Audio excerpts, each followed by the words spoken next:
2,348 days ago, we made a supercar purchase that was either going to be the smartest move we've ever made or a total disaster. It is a Ferrari F12. Powered by one of the best sounding V12s ever built. Our goal? Build the world's first top-mounted twin-turbo Ferrari. We tried and we failed. So we tried again and we failed again. At that point, we said, screw it, we're building this thing ourselves. And somehow, we actually pulled it off. But there's a problem. It looks stock. And this car is anything but. If it performs like insanity, it should look like insanity. So now we take it one step further.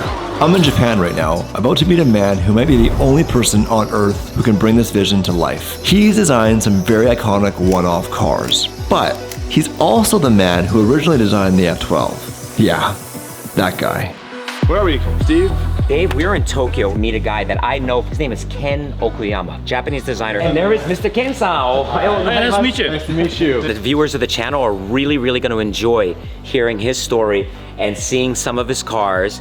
And apparently, I don't know the details, he says there's a little bit of a secret project that he's working on too that maybe. Ooh. Maybe. Oh yeah, that's right. Did I mention that? You did mention that. Did I leak You that? mentioned that. I think we have to take you to upstairs. We give you the whole tour. That's very exciting, thank you. Building. This is like a theme park of design. So, Ironically, I've seen some things about this car years ago, but I don't know a lot about it. I think these guys will get a kick out of this thing because this looks crazy. Yeah, man, he could tell you all about it. He designed it, he built it. come in. Something very special. So did you take apart a 599 headlight and use like the projectors? Yes and no. Actually, the internal components, used and modified heavily. This is street legal.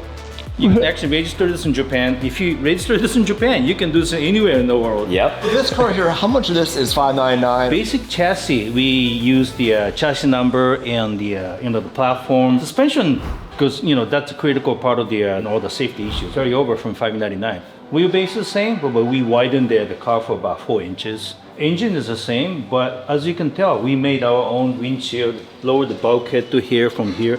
That's original location of the 599 bulkhead. Oh. From there to here, that's why the car looks low. And the It does look, and it looks way wider. So how much wider did you say it was? about 4 inches. It looks way wider. Something about the proportions of this car looks like it's 5 feet wider than a 599. By the way, do you see something that I see when you look at the front? The front, what do you see? Oh, in the front Enzo? Yeah, the Enzo, right? The point, a little bit of You a see projection in the point down front. comes together like an Enzo? Can't hide that, but Enzo's case, we had 2 huge radiators in the front because it's a mid-engine car. Actually, you could tell. This is the line of the radiator. And it takes the air from the center, but on both sides, that goes into the front fender, just gets out of right here from the side. So it just doesn't create any lift in the front. That's the whole idea. But I did a show car at the Pininfarina 2000 called the Rossa. We really had to do the show car, concept car, in a very short time with a little money. So I wasn't 100% happy about that show car. So I kind of, the whole thing, when you stand back here and think about this thing, came from 1957 Testarossa. They had a pontoon fender. I love that car. I just wanted to modernize that. That was the whole idea of Rossa, but then kept working on it. So that's what we did. It's really cool, huh? It's just spectacular. When you think about it, it's really complicated because, the Enzo knows that the line comes all the way to the side and all the way to the back. This is a two-form kind of intersecting in the middle of the car, right? But the whole thing is aerodynamics. Just take the whole high pressure of the see front everything. fender. And back, the same thing. Wheelhouse always creates a high pressure. Just wanted to get that out of the rear fender too, right? Through the tail light, Look at the floating tail. which is the billet milled. So those are bespoke for this vehicle. Oh yeah, everything is bespoke actually. This is the LED and everything just for this car. And the other parts, you can see the metal parts are billet milled aluminum. And the everything's digital also nowadays, so you can do 3D printing and the carbon fiber and everything. Here we go. We have a car. When you stand back and look at this car, you could be here for half an hour looking at all the little details and always find something new. Thanks. But what's amazing is how cohesive, sometimes when people build their own version of a car, they try to do so many things, they don't really know what the goal was, but this is it's hard to find words for it. And you made 5 of them. Yeah. 5. And then we work on car number 6, but we're like a chef. We can tell customers ingredients and everything, right? But at the end, it's a nice meal that you have. It's great. But then you start looking into the details, just like you said, cohesive and kind of blends into just one theme, one strong theme. That's what's kind of, I hate to say this, but losing nowadays in a car design a little bit. Oh, 100%. Bits and pieces and getting a little childish and, something that doesn't look good in 10 years. I mean, this has got to last for a long time. Well, I can tell you one thing, like the more screens we put in cars, the faster we're going to date them. And like a lot of the modern, we probably can't say this, but a lot of modern Ferraris are so technical now. Whereas missing the good old school analog gauges, where I can see in the middle of this car right now, we've got a proper tachometer, and nothing wrong. Like you don't have to make your car so technical it becomes disconnected from a driving experience. That's why I love this phase. I'm 43 now, and I'm this weird phase of my life where now I don't like the new cars. I like old stuff. We're all human. And we don't want computers to tell you if you go right or left, shifter into 6th gear or not. I want to decide, not the car, right? Yeah. So that's why we kind of going back to the manual transmission. My view, sports car is the ultimate pinnacle of automotive culture, right? But it's so human. The first customer actually came to us.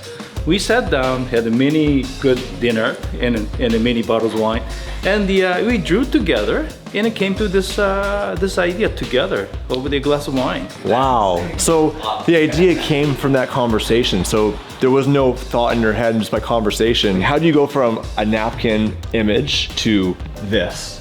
My first question always is, "What's your dream car?" And if you were to have that, that's new or old. What would you do with it? Do you go to circuit, or you just go to convenience store, kind of go to work, or what do you do with it? It's really important if you're into racing scene, or just daily driving, or just static enjoying looking at it. That all changes actually, right? And the purpose of the car. So you just pull that idea from your brain here and there and put that on the paper and say, "Oh, not that. This, yeah, but what if it is? Oh, that's even better." So I love that conversation with the clients. That's what we do. That's really cool because it's very bespoke and it's very personal. It's not just buying something, it's creating something that lives on forever. I mean, this is so cool. I have a hard time finding the words. This is actually a right-hand drive version and the semi-automatic, right? So all the other 4 cars we built is the left-hand drive and then a manual transmission. Oh, interesting. So this is truly one of one. Yeah. Door open this Wow. way. We call this bonsai door. Wow. And the rear hinge. Look at the hinge. That's all billet. That's heavy duty. Yeah. Holy goodness. Oh yeah. I would drive it like this with the doors up. Hey Steve, just driving down Rodeo. Absolutely, man. I'm trying to find words to describe like it looks like a butterfly coming towards you. Well, what he said, the doors, bonsai, in Japanese they say bonsai, the arms come up, right? So there's the bonsai doors, the bonsai. That's really cool. Yeah. And you still have Ferrari shields on it. Oh yeah. If I did this, I'm sure Ferrari would come out for me, but is this in alignment with Ferrari or is it? As a third party, we're not supposed to. Yeah. But what we did actually is, before we show the car or even design or sketches anything at all to the public, we went to Maranello. And met some of my old buddies, and saying that I'm not asking for you to give me permission to use name or logo, anything. I've never asked for that. But this is purchased by this current owner, and then used $599. We're gonna modify that, and this is a design it's going to be. So we just show them before we show to anybody. They appreciated it. Of course, I knew, and they knew that they're not gonna, give me any permission to use, name at all. But owners can, because this belongs to the owner. And in the registration sheet, it actually says it's Ferrari. Mr. Miura, he owned did he have 2 of your cars? Actually, he did 2. Actually, code 57 car number 1 and code 0. Yeah, he had both of them. Car number 1 we built and sold the car number 1 code 57 for $1 million. That's a domestic price. And the other owner sold to Mr. Miura for whatever the price. And then Mr. Miura sold that to the dealer in Miami. And the dealer in Miami sold that to this collector in Germany for $8 million. Whoa, I didn't know that story. Wow. The moral story is you need to sell your cars for $8 million when you sell them. I should.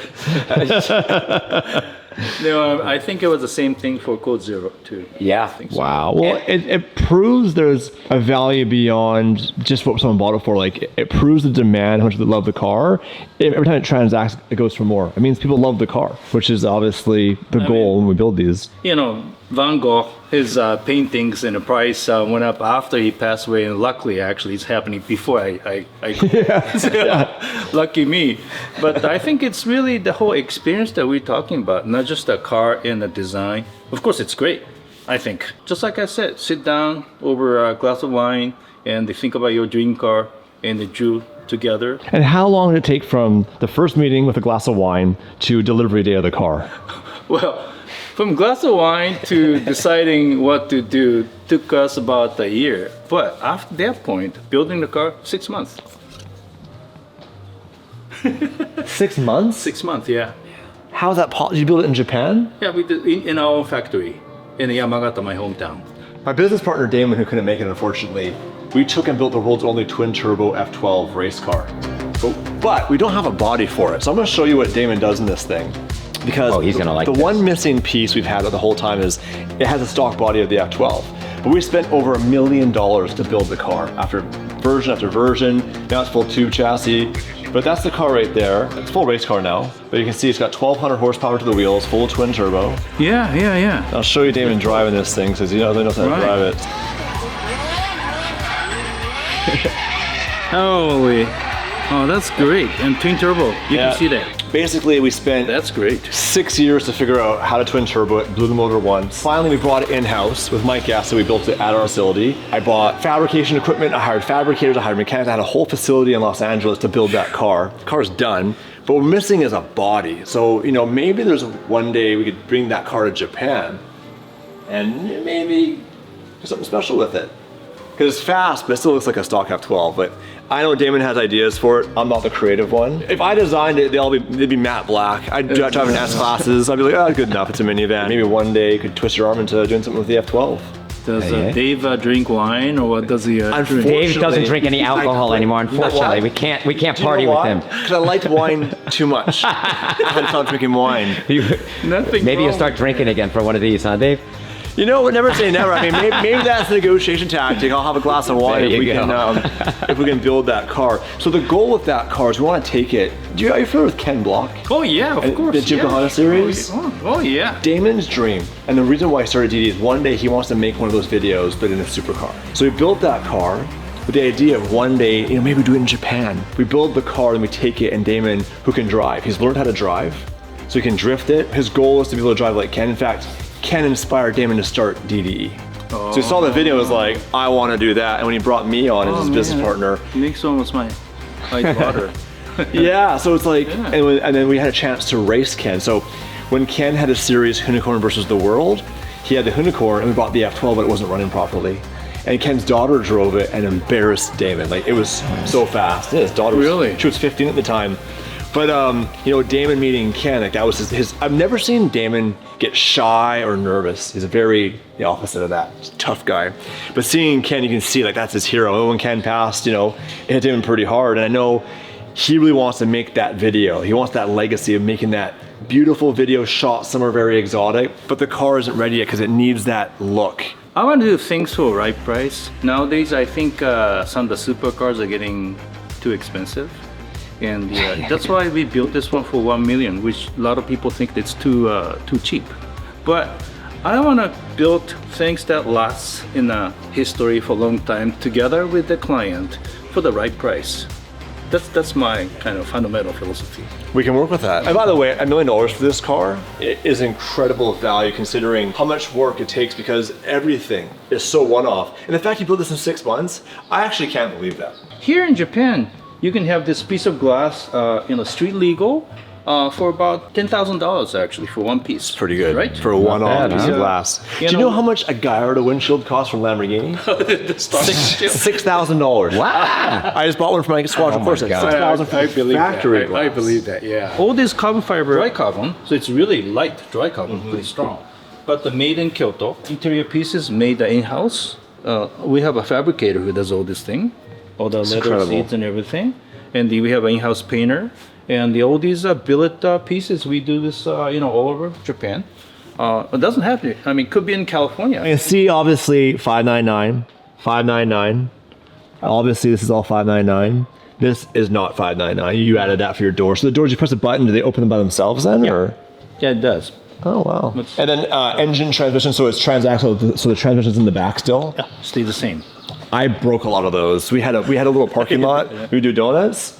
And I had to put a handbrake in mine. I know this is terrible. Put a handbrake and I would pull a handbrake and I'd snap the differential. I broke a transmission. You helped design that car originally back in... I did, yeah. I was a design director. I did original sketch. I worked with the people from Ferrari and Pininfarinas. $599 could have been better if you have a little more experience being maybe the understanding of safety issues.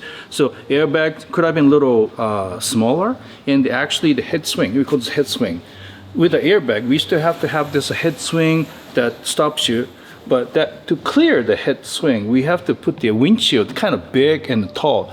The one thing I don't quite happy about 599 was the stance is great, but it's a little big, and the cabin is a little oversized. Could have been smaller. So a lot of things we actually resolved for F12. F12 actually, I proposed to the Pininfarina and the Ferrari to utilize some of the common components with California. I worked on California. Oh, really? Yeah, and California was a tough project because that was originally, the Maserati. Yeah. And Mr. Montezemolo came in the morning and saying that, no, we're going to change to Ferrari. And then next morning he said, well, this is two-seater, but we're going to change to 2+2. No. What happens? It's great. Over a Monday morning coffee. Oh, by the way. Yeah, by the way. That was coffee, not wine. Yeah. See, they should have stuck with the wine. So, in fact, after that generation of F12, we use pretty much the same windshield width and the components that I propose. In fact, to make a more of a modular concept. Because, 599, we learned so many things from that car. Could have been smaller and lighter. Cabin could have been more compact. So we resolved all that in F12. Mid-engine, I did the same thing with a 458. When you look at that car, it's much sleeker than 360, but the same dimension actually when you look at it. Interesting. It is. It's the ways to actually make the cars look sleeker and the longer and wider and lower. There are ways to do that with the same dimension. So 458, we used all that trick, and the belt line's a little lower and the windshield's little. The whole thing is a little lower, and the fender to be higher than the belt line. To me, that's important for Ferrari. Fenders always the tires. Tires gotta be really telling. Which you had in the F12, but you didn't have in the 599. Oh, interesting. And it's funny, those details you're mentioning, all the cars are not in front of us right now, but as I think back, I do see that. You do, right? I do see that. Because I'm a chef, customer. I'm the guy who wants to eat the sandwich. I don't care how it's made, I just want to eat the sandwich. And you're the gentleman baking the bread that goes, this isn't done right. Another thing we did but never happened was 458 cabin, then a whole idea of modular concept. We could have put actually a V12 in the back with the aluminum chassis. That was the whole idea that I kind of started. But I'll show you one project upstairs that we're doing that we're going to show in Pebble Beach this year. This is the top secret project you told me not to tell you about, but I had to tell you, Dave. I spilled the beans. I'm sorry. I'm sorry. Well, I think we should go upstairs. Thank you. Oh, wow. Look at that. So the second floor is automotive. This we showed in 2008 in the Geneva Motor Show. It's based on the Lotus. That's also based on Lotus. Don't fall. Oh, yeah, I noticed that. I got my foot right here. That's pretty cool. And I love the Golf livery. I had that on my Squadra Corsa for a while. Oh, you did? It's beautiful. But I changed the Golf to DDE. And I never got served any letters, so it's really? great. Yep. I gotta ask you a question. Look at this car. Now look at the front of this car. Look at the fender from this side. Tell me if you see what I see in those front fenders. I think I'm seeing it. Ford GT? No, I see something different. See, I see Corvette in there. You do? Corvette fenders. Am I right? Yes. Yeah. When I was in Detroit, Nice job, Steve. I was really close to Larry Shinoda. I don't know if you heard of Larry Shinoda, the original designer of a C2. Yeah. C2 was one of the reasons why I became car designer, because I saw that in the TV show when I was a kid, and it was fantastic. And when I got a job in a GM Detroit, and the first guy I had to go visit was a Larry Shinoda. Yeah. And he really treated me like his son. And he was a great guy. And I had a lot of things, heavy influence definitely is from C2. C2. So this is the 599 chassis. This is 599. Stripped down. And the only red part is leftover from 599. You added all this aluminum subframe structure. Yeah. You can see the structure here. This is the oil tank. And all that in 6 months. Yeah. Yeah. I'm still blown away by that. We use the suspension components, but all the subframes and everything we made of aluminum. It's all ours. But because of that, thanks to the 599 platform and engine number, this is the street legal. So still VIN as a 599, registered as a 599. Yeah. Otherwise, we have to do crash test and a lot of I can help you with that. I'm good at that. Specializes in crashing. Crashing, but testing. Certification after you, not just a crash. Yeah, it's pretty good. I feel good. Yep. Send it to production. Well, this is all the designers working away. Hi guys, nice to meet you. I'm Dave. Sneak preview. Okay. Or not. Sneak preview. This is something, I'll show you actually this image upstairs too, but we're gonna bring this to Monterey this summer. Pebble Beach. I'll be there. I'll see you there. Yeah. So you see the real thing. But this is one that they're using aluminum chassis, but the V12 in the back. Ooh. And I see a manual transmission. Of course. Of course. I'm glad Damon's not here because we'd be financially ruined because he'd be getting allocations for everything if he could. Ordering. He'd try and do. I'll take 6. And the one next to it, we're using Ferrari F430 components. The chassis. Because 430 is a good deal, actually. Great deal. Yeah, even better than 599. Even better. Yeah, it's crazy. You can like or dislike the design of it, but I think, I don't know if you see anything from the past of a Ferrari, like 288 GTO. Okay. I always loved that, the GTO. Beautiful. But when you actually drive that 288 GTO, it's 400 horsepower in a turbo lag and the chassis actually is not as rigid as F40. So it's a great car, but could have been better in a way. It's beautiful car. It's one of my favorite Ferraris, I think, Dave, the 288 GTO. Have you driven one? I've never driven one. Me neither. Never driven one, but man, just looking at those cars, I think it's one of the most beautiful Ferraris in my opinion.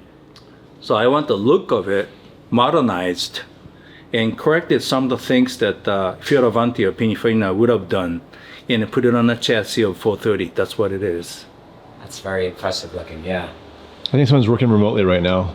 They're doing things. I think he's upstairs. Robot. Should I get in there and change the things for him? So you can tell all the engineering, everything is done by our in-house engineers.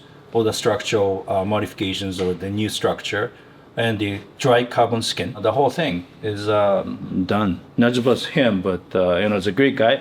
But we have other engineers as well in the back north. So yeah, there's things in the world. It's like you say that you know what you don't know, and that's what I don't know. But that's the work it takes to achieve the precision of your cars that look like they're made by the original factory or a company that makes 1,000 cars a year. Yeah. Sometimes when people try to make their own cars, it kind of feels like a kit car. Yeah. Right? Where it doesn't look like cohesive, we talked about earlier, but your cars look like they're built from day one, the way they're built. Yeah. Which is really cool. So this is our architectural floor, and we do a lot of architects. In train stations, we did the 15 subway stations in Osaka. And that's the inside of the Shikishima, which is the kind of limited edition of that luxury train. And we do actually a Kawasaki motorcycle showroom design. And this is a school and the commercial complex. So we do a lot of architectural projects, schools and commercial complex and the universities. This is the Yanmar headquarters stairs. About 1/3 of our revenue actually comes through this, and also sports marketing downstairs too. Sports marketing. A little bit of everything. Car you saw downstairs. We didn't have this tool when we designed that original Co 57, but when we do projects now, we asking customers to come here and we just show them digital data. So if we did the F12, this is where Damon would sit and spend every penny we have. Everything, blow the whole wad right here. You can sit and drive like this and how much your head sticks out from that. So is that scale in that image now almost 1-to-1? Yeah, it is. So the client can sit there and actually see the car as it would be Before if it was we in start front of them. building it. Once you hit print, you're not going back. This is the Code 61, but the hydrogen version. Hydrogen. Hydrogen? Burning hydrogen with the classic V12. You could do that by changing only the injector. Fast is my collaboration company that we did this together.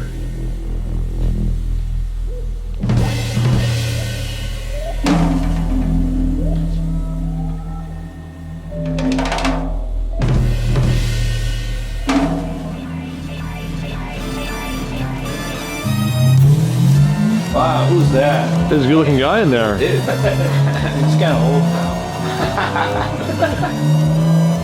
So this is the east of Tokyo, Ariake area. Maybe you guys were there last night or whenever. Yeah. This is hydrogen.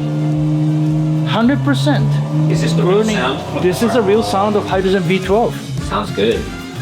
That sounds really good. And you see the pressure in the manual transmission, everything's billet. Yeah. We lose a little bit of horsepower compared to the original engine, which is like a 500, down to about a 450 horsepower of this one. But you get well, less torque, but it rips up to 7,000. Nice. It's just, do you hear? This is really, I love the car. The way it burns this hydrogen faster than the gasoline, it really goes. It just sounds great. It sounds really good. Sounds awesome, yeah. So, for those watching that don't know anything about hydrogen technology, what does it burn? You put water in it? Hydrogen gas or the liquid, we purposely use hydrogen gas because it's easy to just go to the hydrogen station and pump that right there by hand. It's do there in Ariake, in Tokyo. Yeah. There are 5 stations in Tokyo all over. And just simply pump the hydrogen like that and drives just like gasoline car. That's the best part of the video. They got a bottle and sell the water. Great. You could do that because we love engines. And the EVs, great. Okay, 1,000 horsepower or 1,500, whatever. But, the sound and the feeling of the engines, Yep. we gotta keep that. We're gonna have a fuel forever, but we have higher tax and the gasoline price is gonna go up. But we like to have alternative idea of how we're gonna keep the engines with V12. So we just simply converted the V12 into the hydrogen. It's so easy. We just simply have 2 tanks of 50-liter tank in the back. That goes to about actually about 120 miles, which is not that great. But we can have, if you redesign the whole car, we can have 4 tanks that goes to 240 miles. Then we have another version of engine with the gasoline and the hydrogen. You can switch from one to another. So hybrid. Yeah, But- hybrid of gasoline and hydrogen. Sneak preview, sneak or not, that you're gonna see in the Pebble Beach this summer, 2016. Cars are almost done, painted in this silver, and we now finishing in the Yamagata factory. Again, this one has a V12 Wow. aluminum chassis, using some of the 430 components. But the windshield using the glass of 430, but the lean back like another 30 degree, dry carbon, lightweight. I don't know if you remember, 1989, Pininfarina brought the show car called the Mythos. Mythos, I remember Mythos, yeah. This is Mythos theme. Oh. Back in 1989, this concept car from Pininfarina showed the Mythos in the Tokyo Motor Show. And I was actually had a chance to go to Tokyo Motor Show, sent by GM. But it shocked me. It was so great. So everybody thought that F50 was going to be based on that design, but never was. So this is my idea of F50 was based on the Mythos theme that we expected. This is it. Huge thank you to Ken and his team. That was a crazy experience. Talking to the guy who designed the 599, the Enzo, helped design the F12, about redesigning the F12. Think about that for a second. Hey, Steve? Yep. Talking to Ken about how we could change the F12 that he helped design. Yeah. I think that would be awesome, man. That'd the be guy really who was cool. involved in the roots of that car and now taking your car and bringing it back. I mean, that would be pretty awesome, wouldn't it? And he does it fast. Yeah, really fast. So we'll chat with Damon and talk to him. Obviously, Ken's not gonna do it for free. We're gonna have to pay, and it would not be a cheap ticket. But that would surely be a one-of-one, and I think the value of that car would be insane after. With his name attached to it as well, yeah, that would be pretty fantastic, I think. Couldn't get a bigger vehicle. I mean, it's pretty authentic in the R34. Thank God this American's built small. Yeah. So we're gonna go to Intimate Sushi. I'm not going to any intimate sushi with you. Oh. We gotta find something with soba. soba. It's pretty cool. This area is called Akasaka. Akasaka is a really kind of narrow streets like this. There's a lot of restaurants, there's a lot of bars. Is that, they chop the girls up and make, I don't know, we'll find out. Dozo. Oh. Steak. Yeah. Steak. All right. Looks good, huh, Dave? Oh, so when you want help, you just, what did you say? Sumimasen. Sumimasen. And what did you just order? Yeah. Water. Oh, sumimasen. How do I order a Coke? Cola kudasai. Cola kudasai. She's laughing at me. Karage. I ordered this back in Canada. You like karage? Yeah. Japanese fried chicken? I call it chicken carnage. It's karage. Okay. And it's a nice piece of chicken with a light batter. Yeah. And you can tell they deep fry it at a high temperature. That's how you get that nice crispiness. Yeah. If you're ever getting deep fried and it's kind of dull looking, it's because the oil wasn't hot enough or it's dirty. So it really comes down to the oil you use. Right. Thank you, Dave. I'm gonna have a piece of your karage. It's probably very hot, but I wanted to get a You want to get me burning my mouth? DPOV on the reaction.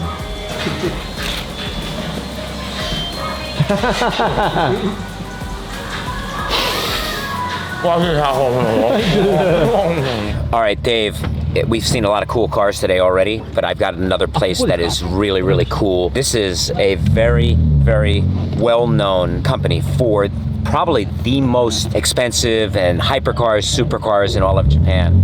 It's a big dealership right here in Akasaka area, and we are about to get a private tour of the facility. By the way, you guys figured it out. I hinted the car I really want to buy right now, a passion project like the NSX, is a 92 to 94 Mercedes E500. It's a car built with Porsche and Mercedes, and I don't want to get into the whole story until we find the car and show it to you in person, because I've actually never seen one in person. There's a bunch here, so we gotta find one. Let's find one. Maybe they have one here. Could you imagine? Man, that would be crazy. Law of That would attraction? be fate. I'd be using Steve's credit card in a hurry. I got the black card. Do you actually? Yeah. You didn't tell me you were a billionaire. I am a billionaire with a B. Oh. I was just at the factory last week in Sweden, and we were driving this on the runway with Christian. Yeah. And Christian was holding the camera for us. How crazy is that? That is pretty crazy. I'm Dave.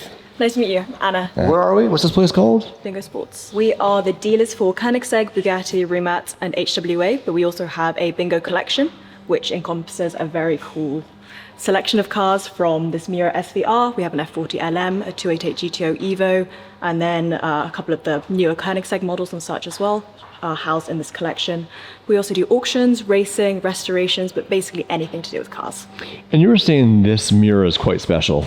Yes, so this is a Miura SVR. It's a one-of-one converted by Lamborghini in period. So it started life as a green Miura S, and after the original Yotta was destroyed in an accident, a number of owners petitioned Lamborghini and created the SVJ. This owner wanted something even more special, so essentially sent a blank check to Lamborghini with a bunch of parts and a wish list, and this is the result. So it's been in Japan since the late 70s. We had it fully restored at Polo Rico in 2019. Wow. This is it. The wing is insane because it's like on the roof almost. I have an NSX that I have the Mugen roof scoop on, and it's polarizing because most people hate it. Yes, so that NSX RGT, that came through Bingo a few years ago. Oh, I copied the roof scoop. It's an excellent roof scoop. No, thank you. Yeah, Thank you. I love it. Good job. They don't like it. They get real upset about it. I got some. I bet you I've gotten over 1,000 DMs about it. People are upset. Like it ruined their day. Like everything was going good, and they turn the TV on. And they're like, "That's all falling apart." I like you guys, and it's not going anywhere. Oh, interesting. Wow. Yeah, it's cool. Like, it's not often in this game, and you guys can attest to this, that you see a car you've never seen before. And I did not know this car existed. This car's got a lot of cool stuff going on with it, Dave. Obviously, it's wider than a normal Miura, right? Obviously. These tires are incredibly fast. Tires are incredibly wide. I'm picking up on the wing, of course. The louvers are very cool. Do you like the eyelash look on the Miura? I do. Yeah, I'm not a fan. I do. I like it. I not think my it's favorite. classic. Not my favorite. This is pretty cool. I like this, Yeah. and the fuel cap is sick. Yeah. That's actually the fuel cap. Imagine being back. Sorry, what year is this car? It's a 1967 base car, and it was converted in 1969. If Damon was born in the 50s, this would have been his car. Modifying a Lamborghini in the 60s. Yeah. Like that was far and few between. Maybe your dive plane that goes all the way across to the front of the car. So your Yeah. splitter and your dive plane, or canard if you will, Yeah. are all one. And you can see the signal. Yeah. And then the old school Lamborghini logo. The bull got more muscular over the years, you know, so the bull's taking peptides. Here's a modern bull. And what's really cool about Lamborghini as a brand is everything's based on spite. The factory location is on spite, so you have to pass Lamborghini to get to Ferrari when you land at the airport. Yeah, you did lots of the stuff in the beginning was based on spite, which is just, it's funny, right? It's passion. Yeah. Along the years, they do all these little things, kind of like a little bit of a poke at Ferrari, which I can appreciate because I'm a troll myself, so. This is cool. So this is obviously a modern Countach, which is pretty cool. This is one of those cars, I believe they're all sold out. Like they announced them and they're already sold out. Pretty much, yeah. So this is 112. And we have a Jesko. We were at the Laguna when they broke the record. We happened to show up. I don't think we were invited. And then they didn't mean to, but Marcus went out and ran the fastest lap ever. Dude, is this car not? Silencers on the. Yeah, with the silencers on there. So we wanted to go back again without the silencers because it saves weight and performance, obviously, but it's gorgeous. And you were saying that this is pretty rare in the fact that these aren't carbon, they're painted. Yes. Yeah, so the paint was a bespoke option to have the stalks painted. And then all the canards as well are painted on the sides. Oh, that's cool. I can see it in the front. Yeah, look at this. I love the headlights. And not to be outdone by, we have a Regera here as well. You guys obviously saw the videos when we were with Christian at Koenigsegg doing the tour. The appreciation for the engineering is just incredible. And hearing Christian talk about everything himself and how knowledgeable he is, like not many CEOs would know that much about the bolts they use, the coating. So it's pretty neat. Christian knows everything. It's insane. What I'm always struck by. He's an engineer first, and then probably a CEO second, really. That's gorgeous. This is a Japan option for these plate boxes because we have to have a front plate. Yeah, how strict is that? The cops actually pull you over if you don't have a plate? They can, and that's just too big a risk. So we had to have these specially designed, beautiful KNC boxes because we got our clients had some things to say about this one. Oh yeah, I get it. What's the Koenigsegg option for a front plate mount? It's included in the Japan. Oh, they included the Japan. Okay, they snuck it in there. Yeah, no, I can see that. Crazy. They had the prototype there, and we asked Christian if he would sell a prototype because this is too rough. I said we'd want it rough. Yeah. I wouldn't want. We like race car stuff and like driven, so this would be so stressful to take care of it. But it's incredibly hard. It's like graphite. It's like graphite, yeah, I just gotta watch the curbs, you know? So are these for sale or are these you guys' private collection? This one is for sale actively right now. This one is just sold. Oh wow. Is it staying in Japan? Yes. Gorgeous. All right, Steve, that's a very special car right there. You know what that is? Teach me, man. That is an Apollo IE.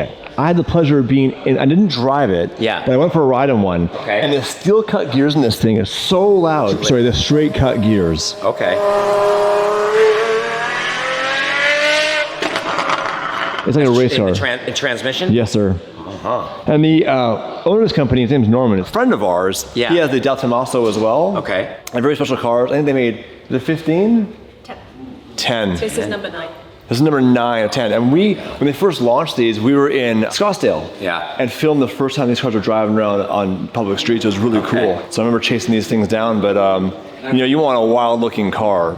This is about as wild. That's your ticket. Huh? Mike, yeah. Is there only 10 of them? Only 10, yes. So this one is called the Samurai Dragon, inspired by the Japanese national football team uniform. So this is a Japanese delivery car. Wow. It's a workout being in this car. As a passenger, in the sitting position, it's crazy. Everything's crazy about this car.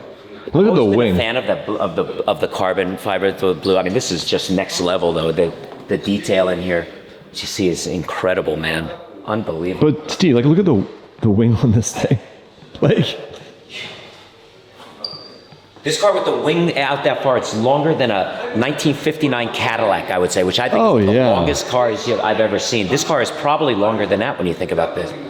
That wing. It's also incredibly wide. These mirrors are fixed. Okay. So for us to get it in and out of the showroom. A tour, huh? So I'll say. Can you show us real quick? Yeah. And the canards and multiple layers of canards. That's crazy. Oh yeah, you can tell that somebody was using computer system and wind testing to get all those angles. Almost like, I'm not compared to an F1 car, but you think about all the aero and everything on here has a reason, a purpose that neither Steve nor I will ever understand or comprehend. But trust the experts. Don't trust me. I mean it. Can you imagine just driving that around Dallas? Just ripping around, going to work? Yeah, I could. That would be pretty fun, wouldn't it? I mean, there's a lot of money in Dallas. They never say never. They're never say never, but this would be, look at those mirrors are just next level amazing too, huh? Wow.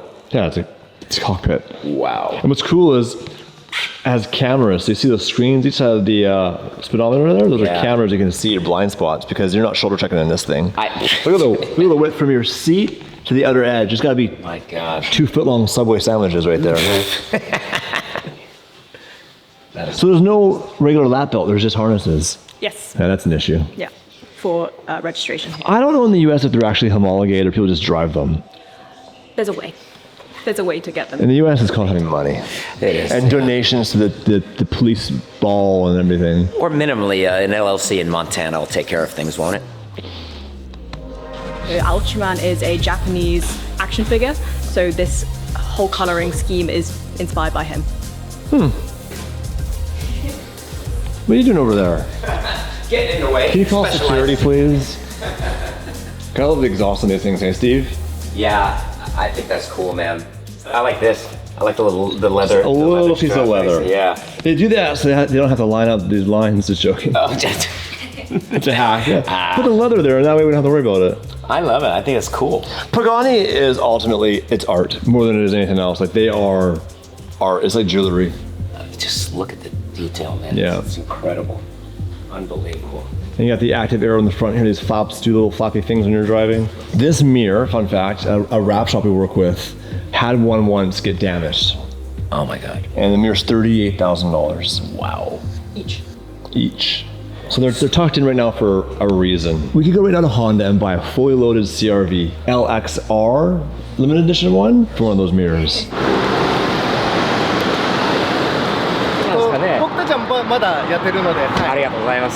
Taxi drivers wear full suits or tuxedos or whatever and actually help you load in. So it's like having an Uber Black in California is the best comparison. Hi, dozo. Hi, dozo. Like what an don't kick the driver, don't yell at the driver and rush about time, don't take photos of the driver, and don't call anybody. Good translating, Dave. Actually, this is very interesting. So stop the kasuhara. Kasuhara means customer harassment. I want you to hit it. Ooh. Sounds nice too, huh? This is my favorite one. I call it tullies. In Japan, it's called tulis. Hot and very refreshing first thing in the morning, man. All right, my first time having canned black hot coffee. Now I worked at Starbucks for 12 years, Steve. There you go. Now you're gonna have a 7-Eleven black. It's steaming, right? Yeah. I'm not lying. That's a black coffee. That is black coffee. You like it? It's not bad, right? Brilliant. Yeah. Inexpensive too. And when you're traveling, you put your lid back on it when you're in a vehicle, not committed with the cup of coffee. Especially when you're going onto a train, I can put this lid on, just tighten it, put it in my pocket. Exactly, and you're not gonna spill it. I think Japan has it all figured out. All right, you guys, time to hit the bullet train. 3 of us right now from Tokyo to Nagoya cost 44,000 yen, which is probably about 300, 200 some odd dollars. Okay, so it's not terrible. It's not 20 bucks. More than it's certainly a little more than 20 bucks. But at least we're guaranteed a seat. Yeah. And how fast are we gonna go? Dude, I don't know what the total speed is, but bullet trains just fly. I mean, they're so fast. I don't know if they're 300 something kilometers per hour or whatnot. They're very fast.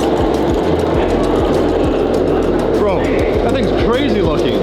Japanese have perfected public transportation. Trains are on time. Trains are clean. Ooh, Dave, like first pass on here. When we're going, I'll film for you guys. We're trying to figure out how fast we're going. Interesting. Pretty slow. Yeah, feels a little faster than that. Yo, we have made it to Nagoya. Dude, this place is packed. Yep. This is not nearly one of the biggest stations, but Nagoya is a great place. We're in a prefecture called Aichi. So we're gonna get some coffee before we go. Yes, we need coffee. Nino, Naka. I'll try my best. Fluid. Nico, that's okay. Suzuki, Honda, Acura, Yamaha. I just asked him to get us a coffie. No, you need to say it like this. Hee-ha, hoo-ha. Hee-ha, hoo-ha. No, Japanese. Look at that, a white interior. How does it stay so clean? Nobody's sharting in this car. No one's sharting in here. Remember, the doors are automatic. Oh, yeah. Don't my touch. bad. You know, meeting the man who designed the F12 was pretty surreal. But designing a Ferrari and drive one properly are two very different things. So before we take this build any further, there was one more opinion I needed. The Drift King. If anyone can look at how Damon drives this car and tell us the truth, it's him. Raw, honest feedback from the man who started it all. I wanted to introduce you to a good friend of mine. This is Mr. Keiichi Tsuchiya, legendary the Drift King, as he is known around the world. And for those that don't know watching our audience, can you give a quick little summary of his background? Well, I think it would be best to tell you, but he's been in Fast and Furious. He is, I mean, when it comes to drift, I think there's nobody more famous around the world than this man right here. He's a super nice guy, a fun guy, and a legend in the automotive world, all around the world. So I did some research before I came in here. I wanted to ask some questions, and one thing I read was the TV show Initial D. I read that the character was based off him, as well as the car he used to drive was also the car used in the show. Is that true? The guy who made the anime said it wasn't him, but it kind of was based around him and his legend of what he does, yeah. Everyone on the internet, everyone says that's everything, but the show is based off of him and all that. I wanted to ask him, like, what made him start drifting? Like, where did he get the idea from? What year was it, and where did he start doing it? And what car did he use? きっかけはええ1971年 So the reason he started drifting was back in 1971. He was watching TV, and he had the Hakosuka, a Mazda RX-3, so Grand Prix races back in those days with those vehicles in them. He saw those cars, and that's really what motivated him to start drifting.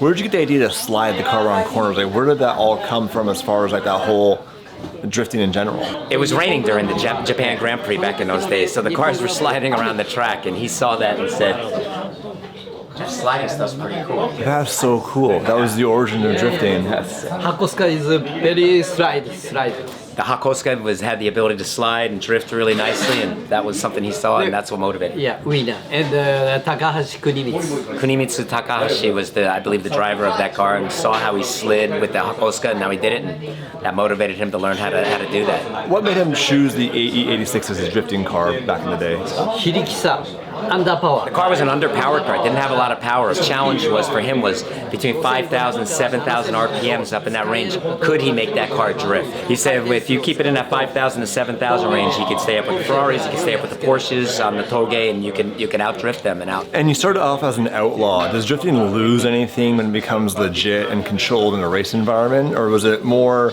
authentic back when it was on the streets? 峠は dangerous. On the mountains, the Toge, it's very dangerous to drift on the Toge. And did you have any crazy experiences on the mountain back then? Did you have any wrecks or crashes? 峠では5台全損にしてます。 Yeah, he wrecked 5 different cars separately on the Toge streets. Yeah, 5 cars he rolled over, came off the mountains on. So then, how to go from that to being what it is today, where you have obviously Formula D and you have all these events? How did we get from what he was doing in the mountains to that? ドリフトが有名になったのは日本ではもう1980年からドリフトは始まってる。 About 1980 or so is when drift really became popular in Japan. The year 2000 or so, it started broadcasting around the world to other countries as well. People started watching it and started becoming recognized as a legitimate sport. And here it is today is something all over the world. And then you had a cameo in the movie Tokyo Drift, one of my favorite, actually my absolute favorite Fast and the Furious movie. Tell me your experience in the movie. ワイルドスピードの時は He was actually in Los Angeles filming for one of his hot videos they were doing back at the time. And it just so happened that the people involved, in Japanese it's called Wild Speed, Fast and Furious. They approached him and said, would you be interested in doing this? And that was how he got involved. The cameo he shot, was that in Los Angeles or was that here? ロサンゼルスで撮影されたんですか？釣りなんかしていた。釣りは東京湾。 That was here in Tokyo, at the Tokyo Bay. Yeah. Did you have fun on set? Was it a fun experience? 楽しかったんですか？そのワイスピの撮影は。楽しい。 Yeah, it was a lot of fun. Really enjoyed it. My business partner Damon, who couldn't be here unfortunately, loves drifting, and I think he should actually compete. I want to show him a video of Damon driving the F12 and maybe had any feedback or thoughts and any advice for Damon, or maybe he thinks he could actually compete. でそれでアドバイス。